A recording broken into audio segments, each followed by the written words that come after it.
इरफान माना।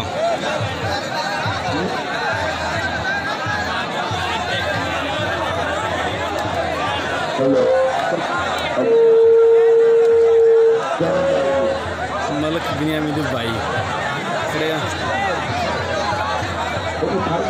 जी। इरफान माना मिर्जा जट official YouTube channel पे देख रहे हो कि बिल्कुल जी।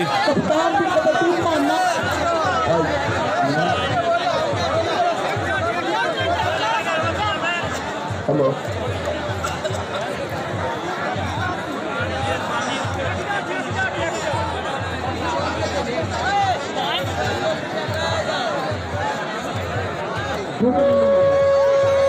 चलिए कुछ सब चलेगा।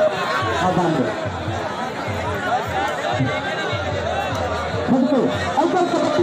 कप्तान की कबड्डी नवाज चौहान जी राज साहब ने हर सब कबड्डी देखने बंदेगी तुमको ऊपर कई नाम मिले एक टक्कर पकड़ी है 7 टक्कर लगाया मक्खन का मत फैंसी में आज टक्कर और फिर कप्तान पाकिस्तान का तल्लो तल्लो एक कई तारियां मार दो कप्तान की गलती है सबको जाना मैं कही आवाज मारी सबको जाना राज साहब का घर साहब कबड्डी देखे और मकबूल बजाज का बच्चों साहब कबड्डी शहर का बच्चा बच्चों साहब